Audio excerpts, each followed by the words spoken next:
you know that.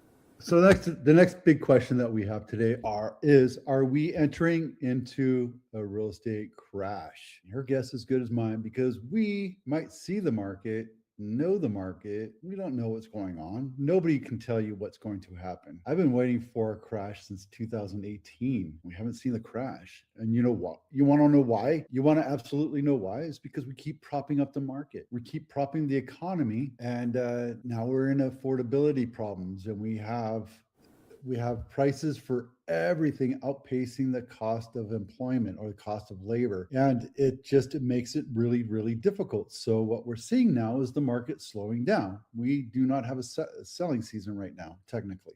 Some houses are selling, some are not, if they're priced right. And when I say priced right, probably means a little bit lower than what they should be going for. Now, I mean, when you look at the luxury market, it really doesn't affect them. Never has, never will. But the you and me houses, the tract houses that have been built for the last 50, 60 years, those ones are going to take a little bit of a dive. Not in every zip code. Understand, we're in a different market, right? Everything is different. So let's take a quick look. Are we entering a real estate crash? No gold purchase, fuel price about to soar. It will block black money, which we're creating, blah, blah. Owners seldom panic, sell here. I don't know what that means, but that does make sense. Owners have you been through this crash before? If you've been through a crash once or twice, you know that this is just a bad time. We'll get through it. Could be 6 months, could be 3 months, could be 18 months. We will get through it. It is part of life, just like everything. You never buy on the way down. I'm sorry, you buy on the way down, not on the way up. Buying on the way up is smart because you know that you're going to, but when you're at the peak, you stop buying because you don't know what's going to happen. If you get a good deal, absolutely, right? So if you were selling, February was the time to sell. We just don't know. And nobody had a crystal ball. Just is what it is. For a weekend, we had prices go down below, or interest rates go down below 6%, and the market flooded, and then everything slowed down, and we're going back to normal, and normal is 6.5%. So if you want to do a deal, you stay with the price and lower the rate, or lower the rate, keep the rate and lower the price, or you pay both. There's a lot of different ways to make things happen. Americans thought the same in 2008 happened. We take it for granted that our population creates a certain inertia in some markets. You're allowed to read this. The link is in my blog. We're going to go through this. Here's my thought. Even if we did go through a correction, I don't think we're going to see an economic crash. I don't think, this isn't political. I think what we're seeing right now is we're seeing a little bit of a correction right now, which we've been trying to do for the last 5-6 years. And in COVID, we dropped prices down or rates down so much that we artificially inflated the housing market. And I think it's just a matter of time to correct it. My thoughts are, unless your holding position is that of toothpicks and chopsticks holding up your value, your estate, your net worth, if you have houses and you bought them correctly, you didn't overpay for the mortgage, you didn't overpay, I think you're in good standing. I think you're good to go. I think just hold on to it for another couple months, and things will turn around. That's what I think. If you're in dire straits, sell it. Absolutely. If you're in a divorce situation, you absolutely have to get rid of it. You can't afford it.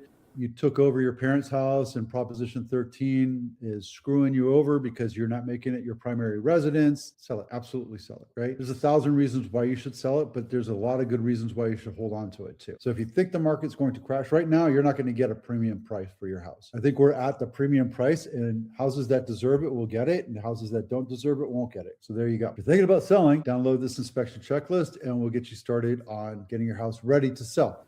Probate. Yada. This is distressed property of the week. I don't know why this is in there. It's not showing up as a short sale or a bank-owned property. It could be a probate, but it's over here in Basking Ridge, $1.8 million, 4-bedroom, 2-bath, built in 2006. I don't think that's the right price for this one. I think it should be low, a little bit lower, but that's, we know, in the market. California Street in Mountain View home of the week. This is $2.7 million, 4-bedroom, 2.5-bath, 2,400 square feet, walking distance to Castro. So this is a great purchase. It's been on market 18 days and the walk score is 96. See, when I say it's close to, that's why. It's because it's close to the cafes, to restaurants, to bars, etc. It's only been on market 18 days, and I think it's priced probably an inch too high, but you never know until you know. $800 a month mortgage or HOA. So that would be a big no-no for me, but that's just me. That's my personal. Some people want to have an HOA. Totally okay with you. Totally okay with me. I don't care either way. This is Apple House of the Week, and this is right down the street from the Space Saucer headquarters, Apple Dawson Drive, not my listing. $2.8 million, 4-bedroom, 3-bath, 2,300 square feet, built in 1958 with an add-on. If you want to look and see where it is, it's right here, and this is where the saucer is. That's where headquarters is right there. All right, and let's take a look inside. Bougainvillea. Wow, this is a pretty house. That was not an addition. That was the original floor plan. Galley kitchen, slightly updated. Yeah, it's nice. Very bright and airy. There you go. If you're interested in looking at any of these homes, let me know. Happy to set up a showing for you. And then days on market. 40 days on market, we're going up just a little bit. It's the same one as last week, but it's the same thing. 90 days on market, it went up a bit. REOs went down a little bit, and the pending sales went down. So pending and close went down. We have a little bit more for sale right now. I think that's going to trickle off as we get into the summer, and just 3 more weeks until school's out. And now we'll see even more doldrums happening. So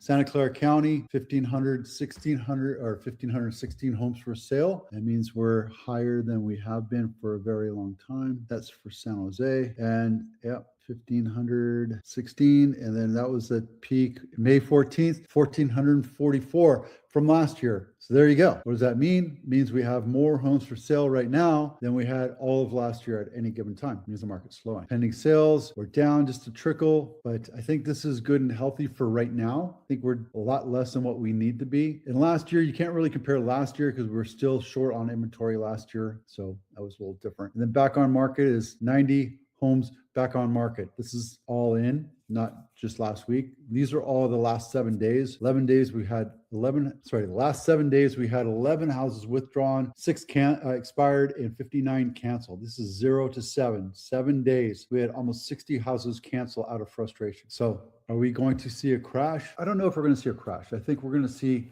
sellers get knocked back into normal, because I think we're going to see a lot of sellers kind of, until we see the rates go down again below 6%, we're not going to see a lot of buyers hit the market. And sellers, if you're thinking about keeping your house price high, understand you're not going to get a ton of offers. You're not going to get a ton of traffic, and you will have to offer concessions or accept concessions. So if your house is worth 1.6 and you did everything, you can drop it. You can offer like 2% or 2 points of the loan and drop the rate down to well below 6% and make it motivating for buyers to come in and buy. Something to think about. All right, that's